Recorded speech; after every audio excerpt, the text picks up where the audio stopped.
Hello, everyone. Thanks for joining us. I'm Rodney Fong, President and CEO of the San Francisco Chamber of Commerce, and we are beyond excited today to have a webinar with our special guest, Tom Markworth, Senior Director of Product Management at RingCentral. As you all know, we are all shifting, pivoting, moving towards a digital world. RingCentral has been an important player in our own work at the San Francisco Chamber of Commerce. We are using it frequently and being invited to many different meetings. Tom wants to discuss how we decide whether to stay remote as a community, whether we return into office, or we continue into this hybrid mode we were just talking about before coming online, where there's a little bit of a work-life balance for all of us. So he'll talk about the challenges that we might face as you navigate the transition, give actionable ideas, insights, and maybe how you can support your teams, yourself the best. To give a little bit of background about Tom, Tom's primary focus is driving disruption in the communication space for small business in particular. Tom has deep experience helping define, build, and launch SaaS model consumer software businesses. Prior to RingCentral, he was head of product market management team at the popular Bollywood streaming service, Eros Now.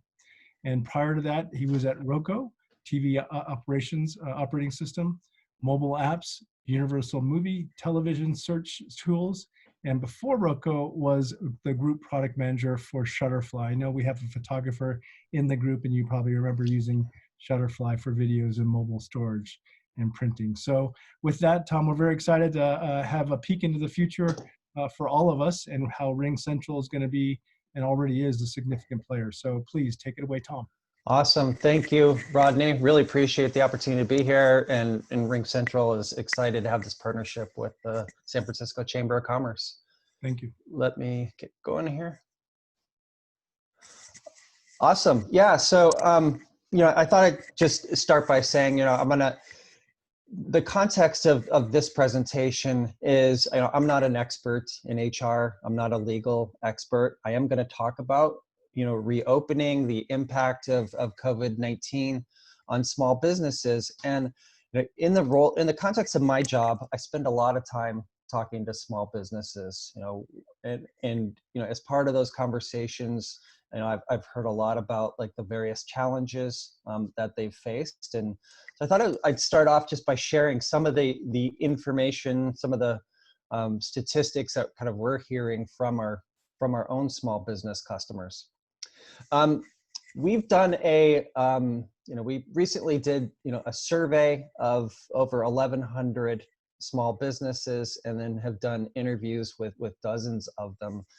And in talking of them, COVID-19 clearly has had a profound impact on small businesses. And I'm sure you all read about this in the news, and you've may have been, impacted yourself. When we've talked to our small business customers, over half reported lower revenue versus a year ago. So a big, financial impact for many of these small businesses.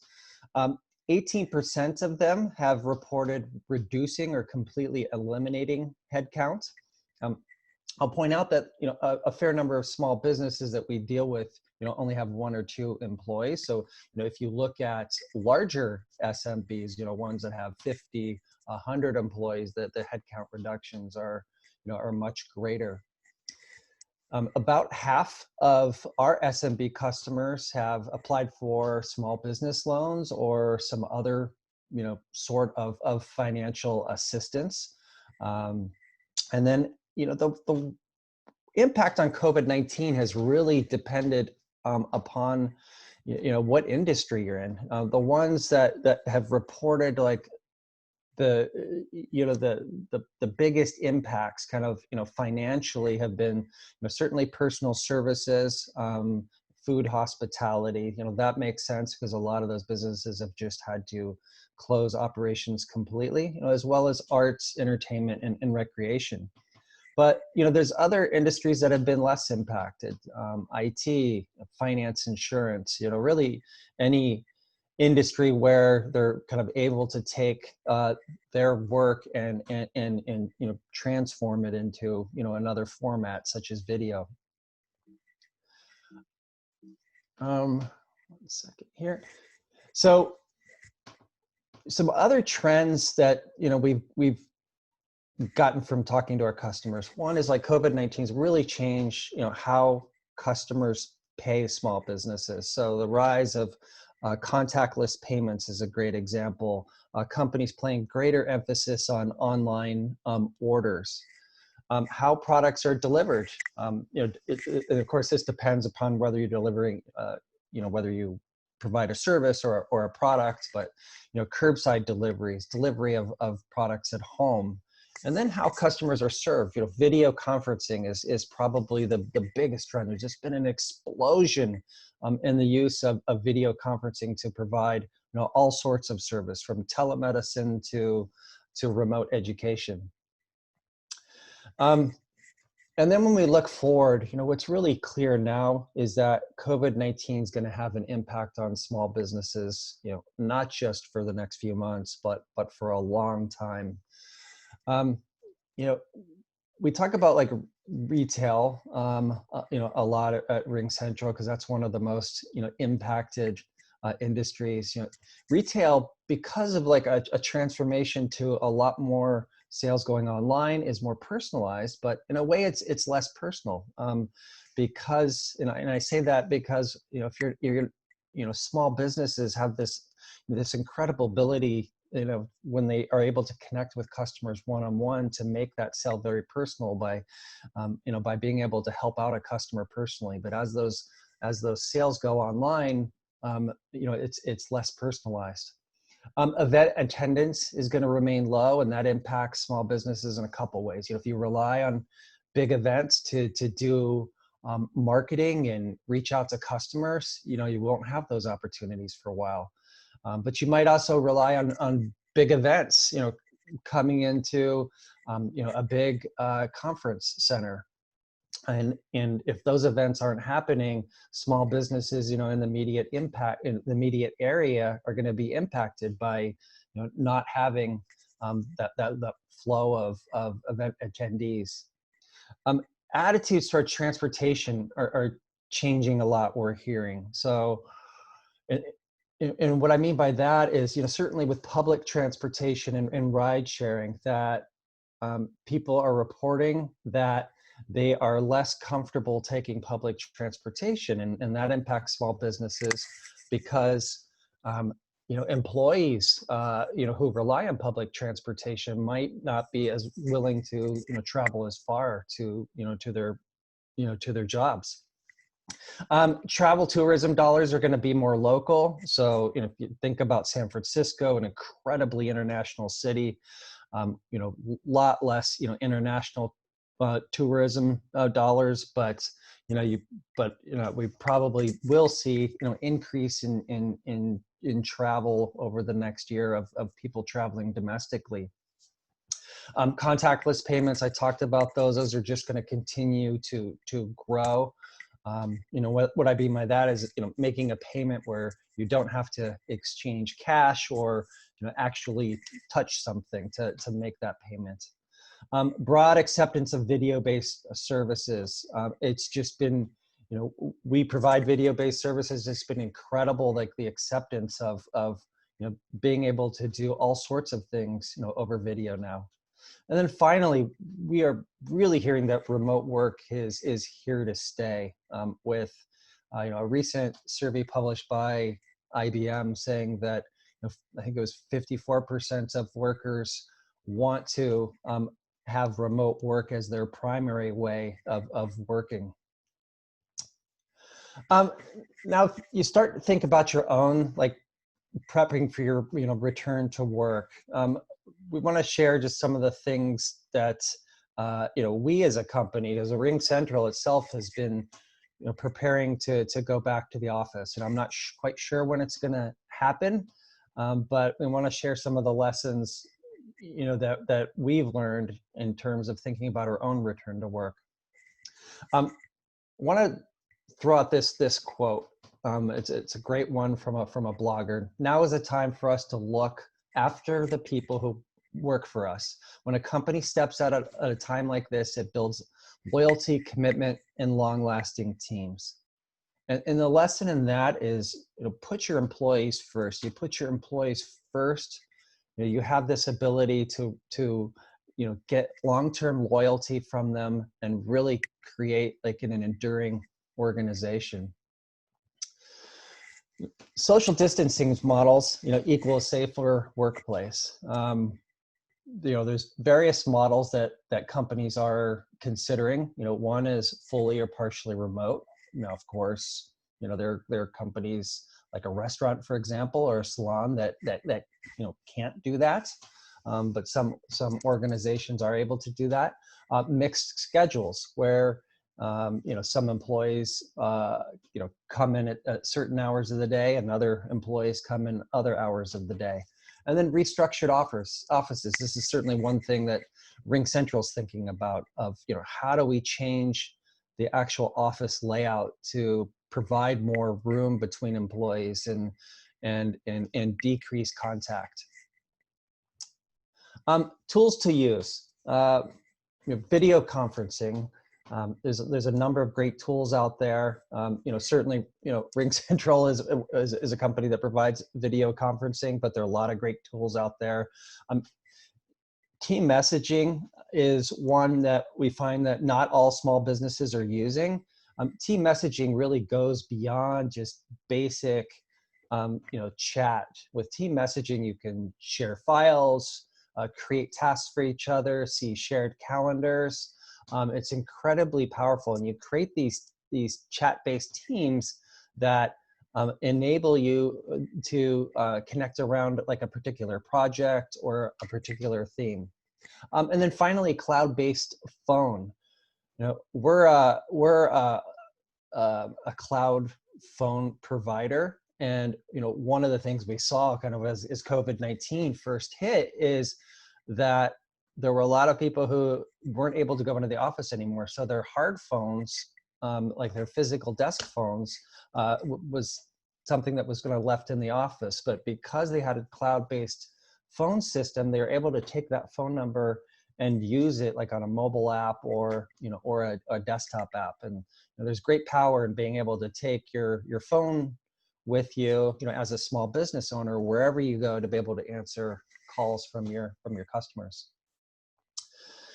There's 3 phases to reopening work sites, and these aren't RingCentral's phases, but these are defined by OSHA and their guidance to returning to work. And phase 1 is where some companies are now, although I think with recent state of California guidance, that's being dialed back a little bit. But in phase 1, you still want to work from home as much as possible.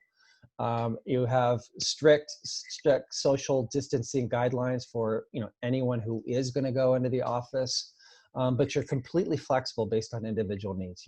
Everybody has different needs. If there's somebody who has an employee who has an at-risk person at home, or children at home that aren't able to go to school, the companies that are going to really connect with employees and build that trusting relationship are ones that are going to be flexible. And then finally, very limited travel in phase 1, only for kind of mission critical work. Phase 2 is where work from home still possible, where you ease the limits on number of people who are in your workplace, but continue that social distancing. But at this point, non-essential travel can resume. And then phase 3 is unrestricted, staffing. You're bringing everybody back into the office. It's hard to imagine. I don't know when that's going to happen, and certainly it'll never be, the old normal that we knew. But that's kind of like phase 3, and I don't think there's really many companies that are at that phase at this point. If you think about your plan to have employees return to work, employees are going to have all sorts of concerns. They're going to want to know, what are the rules? Are people going to follow those rules? How is my employer going to keep my workplace disinfected?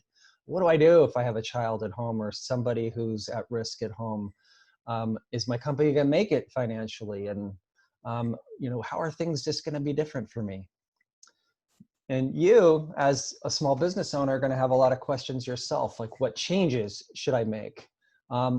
When should we return to office? Are my employees going to feel safe? Do my employees even want to be there? How do I make them feel heard as part of the process? And what happens, if an infection breaks out? There are various tools to get your company ready, and I'm going to talk about a couple of them. One is team survey. Really important to get the pulse of your employees by involving them in the process, asking them about their readiness to return to work. And I'll share some results from our own survey in a second. Second is a planning team. Being able to create a multidisciplinary team from all the right people who can help make the right decisions, from HR to to finance, to facilities, to operations. Get the right people involved to make that decision, to both create the plan but also implement the plan and then monitor the plan as you start bringing employees back. And then finally, guidance. This goes without saying. A lot of organizations there, at the San Francisco level, at the California state level, at the federal level, where there's really clear guidelines out there. If you go and seek them from CDC, from OSHA, etc. In using a survey to ask that question, do we open, do we not open? You can get the pulse of what your team is thinking. And you're going to ask them, like, when are they comfortable returning? Do they have specific anxiety about their returning? Like, what are their concerns? How do you feel about commuting, traveling? Because it's not just how you feel about, being in the office, but, how do you feel about getting to work in the first place? And then, how good of a job is the company doing at communicating with employees? Here's some numbers that we've had from our own survey. Only 16% of RingCentral employees that were surveyed feel comfortable returning to work by September. This suggests to me that I don't think there's any chance that RingCentral brings its own employees back to work by September. 87% of employees want to work from the office less than or 3 days a week or less once we're back.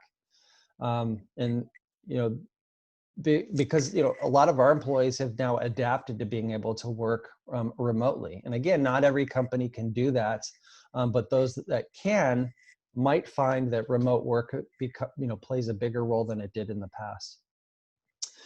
68% of our own employees have a concern that they're going to contract the virus at work. That's a pretty big number. And then 26% of employees feel safe while traveling for work. So those are some of the numbers that we've had. We asked some questions at the end of this presentation. I've left a link to a great kind of template survey that you can do. We also have an email at the end of this presentation. If you want to write to us, we can send you some of the questions that we asked our own employees in terms of readiness. But that's a key, this survey is a key tool we're using to evaluate our own readiness to return. And then the return to work team, that cross functional team that I talked about, ensures that you cover all your bases, making sure that you're getting the input from all of the right organizations, HR, legal, health, safety, IT, and of course, your operations. When going back and starting to transition, back into the office, one thing I can say is don't expect things to go perfectly. And every business is totally different. I put some pictures of different types of businesses here. There is no one answer. I can't sit here and tell you exactly what your own business should do, because every business is different depending on the type of contact that you have with your own customers, the layout of your office, where you're located geographically. There's just so many factors that go into, coming up with that plan. You know, I said this at the beginning, but there's things have changed forever. There is no kind of old normal that I think we all have to expect that there's going to be a new normal. Constantly seek information that can help you make decisions. There's guidance out there, not just around guidance around like reopening and safety requirements, but other important things such as accommodations for disability and sick leave requirements and various other legal aspects to reopening. Adapt your plan as you get new information. Everything's going to change over time. Your business demand, health guidelines, what's going on with the virus, that's just going to continue to change. And I think all small businesses have to be ready to adapt to information as it changes. Remote work, something that we've adopted wholly at RingCentral. All of our employees are working remote. Certainly it's the safest, but it has its own challenge. And that is like, some jobs, a lot of jobs that SMBs do, can't be done from home. There's a productivity decline for some. Some people find remote work more productive because they don't have the distractions of being in the office. But for some, there's a productivity decline because they're not able to, do some of the things that they once did in the office. There's a lack of communication across teams. You have to really make an effort to ensure that your teams are continuing to collaborate, and video conferencing is a great way to accommodate that. Finally, how to support your hybrid team. So if you're thinking about a hybrid model where you're doing, having some employees, working remote some of the time in the office, the other time, one is certainly leading by an example. As an SMB, owner or manager, your employees are going to look up to you, and you setting that example of how you want your employees to behave and is incredibly important. Evaluate, evaluate where you are kind of based on results. So try something, see what the results are, and continue to kind of modify your plan. Over communicating, that's one thing. Like the RingCentral, management team has just done so well is over communicating with our employees. Making us understand at points along the way, what the current thinking is, in terms of returning to work. Use video as much as possible. Just allows you to have that direct, kind of human connection with employees. Certainly not as good as being there in person, but it's a pretty close substitute. And then make time for virtual hangouts. You've probably been in those before, but it's great to have that that opportunity just to get together and talk over video about kind of non-related work things. Very similar to having like a happy hour or like a birthday party at work. Just a chance to connect with your coworkers. I put in here some return to work resources, both at the federal, state, and San Francisco level. So some links here at the end of the presentation. And then finally, if I'll put in a little plug for RingCentral. If you want to check out some of the remote work resources that we've put together, just go to ringcentral.com/resources/remote-central. Our team has put together a great kind of a bundle of blog posts and other resources that things that for you to think about if you're considering having remote work be a long-term solution for your company. And then if you have any interest in learning more about our RingCentral service, you can contact Derek Morgan at ringcentral.com, and he'll be happy to share anything about our service, or if you're interested in learning about what we did to survey our own employees, we'd love to hear from you. So I'll stop there, and if we have I think we have a few minutes for questions. Would love to answer questions. Thank you so much, Tom. Hi, everyone. My name is Kim Mercado, and I'm the Director of Marketing Events with the San Francisco Chamber of Commerce. So just wanted to thank everyone for joining us today, and really a big shout out to RingCentral for this great webinar and offering these resources during this time. So be happy to answer some questions. We have some in the Q&A box here. Cliff asked, for someone whose business is office products, is based upon quick drop-offs to customers, what do you suggest how does this relate to building the relationships, which is so vital for a business, really? Do you have any suggestions on that, Tom? So, connecting with customers where you're now dropping off products versus, like a retail purchase? Just want to make sure I understand the question. Yes, I believe so. Yeah, so I think, if you are kind of transitioning from being able to deal with customers directly to now you're kind of having more of an impersonal drop-off, yes, you want to be able to maintain that connection. One of the things that you can do is have like a follow-up call where you can follow up with your bigger customers, over video, over voice, just to make sure that they got their order correctly. Just check in, see how they're doing. I think those sort of connections. So even though the handoff of the product is less personal, you can build like a good personal relationship outside of that one transaction. Yeah, I agree.